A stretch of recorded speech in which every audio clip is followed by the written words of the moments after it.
So let's go on a little journey. My name is Darren Cannell. I'm an art teacher, and what I'm doing now is I'm trying to teach myself how to digitally paint.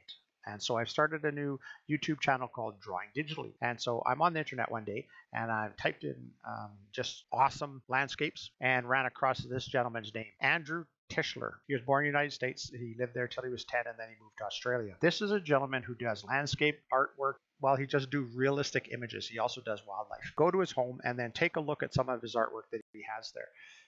You can see some of the landscapes that he's working on in Australia and New Zealand. That's an actual painting of his. This is the painting that caught my eye to begin with.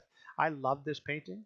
So this is the gentleman that I'm talking about, and I'm going to try to draw digitally the picture of the waves crashing on the shore.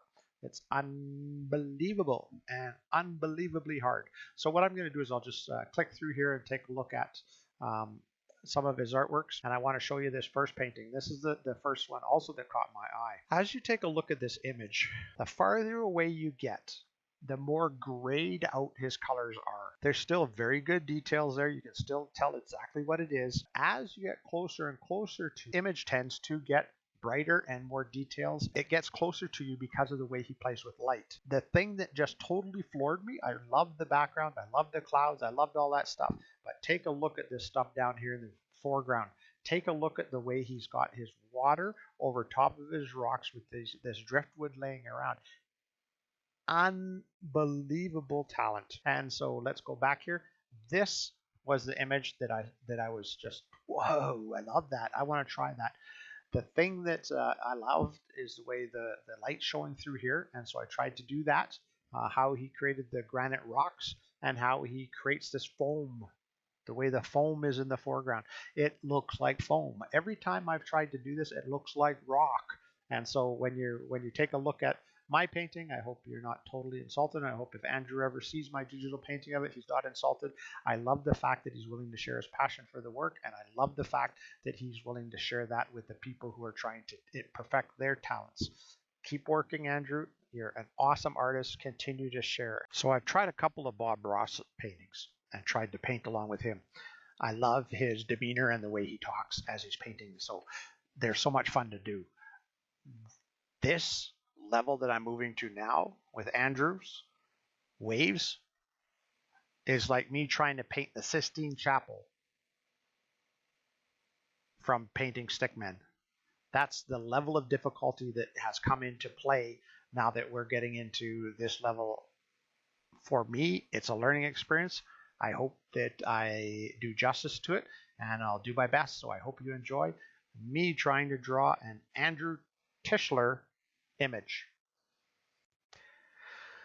I'm going to, at the very end of this video, after I take the 10 hours that it took me to draw, I'm going to compress it all down into a couple of minutes, and I'm going to let you guys take a look at the process that I went through.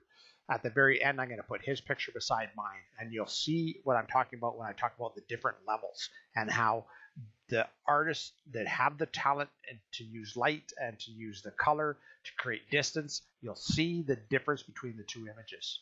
This is also a good time before I start my drawing to subscribe. The other week, I've been at this for about 3 weeks now, or 4 weeks. I doubled the number of subscribers I have in 3 weeks. I went from 1 subscriber to 2. Now that's impressive. Subscribe, excuse me. That means I am going to have 3, which means I will have tripled the number of subscribers I have. Anyways, just joking. If you like what I'm doing, subscribe and follow my journey as I try to get better at being an artist. Okay, I'm using a program called Autodesk Sketchbook, and I'm using my iPad Pro and my Apple Pencil. So as I'm blocking in the color, as Andrew says, I'm blocking in the color. Color started with the reddish background and then blocked in the colors over top. So I drew in where I thought the shape should be, and then just started to block it in and started to put all the colors in. So did this very quickly. When I say quickly, it took me about 2 hours, 2.5 hours to get all of the different colors on there. And then I decided that I wanted to bring in the sky. Skies are something that I've spent a lot of times drawing, so I feel that I've got some talent in that area. And so as I'm working on the sky, I didn't match his exactly, and I guess I should have, because my one side ended up way darker than I wanted to be. But I find that as I'm paint skies, they sort of take on a life of their own, and so it's just the way mine turned out. So I hope it works, and I hope the light worked, and so I just keep putting more and more details on it.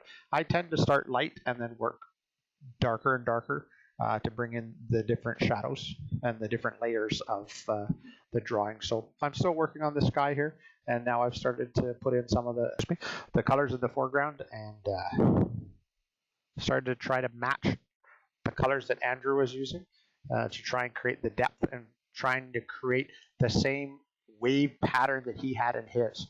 You'll notice in his that he had his waves flow over and then flatten out here, and then have a very foamy section down at the bottom. And so it's almost like he had more space than I did, and I felt like I was very cramped in here. It was not, I wasn't cramped. This is approximately where he had his. It just ended up me not doing the spacing correctly. And that's something that Andrew talked about, how you plan out the picture beforehand, and then you make it work. The nice thing about drawing with digitally is later on, when I found out that my sky was too distracting and there was too much in there, I just cut the picture off right here and stretched it just to pull the sky up. And so it allowed, the digital allows you to do those type of things. The other thing you'll see once in a while is I duplicate my image once in a while, just to block it in a little bit faster and put in a little bit more color, and make sure I've covered in most of the stuff that I want to cover in. So the rocks are starting to come along, and the foam, and you'll notice I really struggle with foams, because the foam ends up looking so much like rocks by the time I'm done.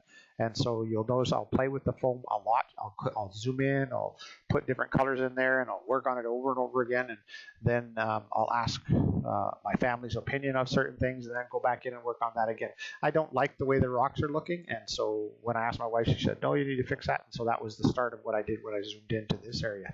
But then you'll see the foam is bugging me, so now I'm going to go in and try and create that spider web type foam that you see in the waves as they're crashing upon the rocks and working themselves into a little frenzy.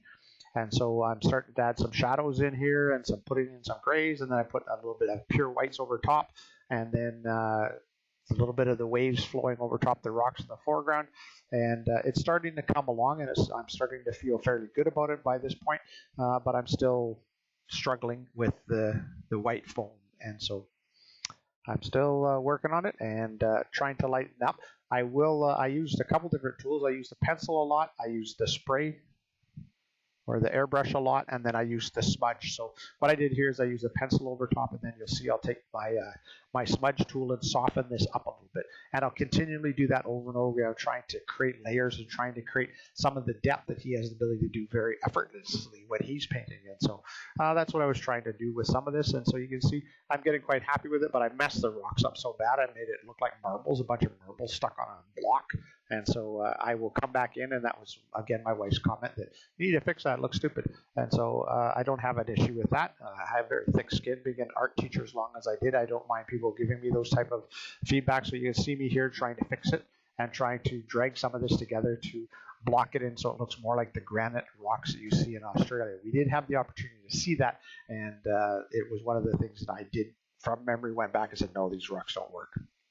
Here I am. I also heard that this was very two-dimensional. It looked like it was rolling over top of it, so I need to put a little bit of darkness or a little bit of variation in here from one of my Facebook friends. And so I worked on that a little bit and put in some shadows here. I did that on one day, and then I went in and said, "Ooh, that's ugly." And now this is my what they call the glow paintbrush and the glow airbrush, and so you can see how it brought in some of the light, which is really nice, and I softened up some of the stuff in the foreground. And so it seems to be working, and I'm getting to the point where I'm not too disappointed in what I've got. And thank you very much for watching. As promised, I said I would show you the two pictures side by side. Mine's the one on the left, if you can't tell the difference, and Andrew's is on the right.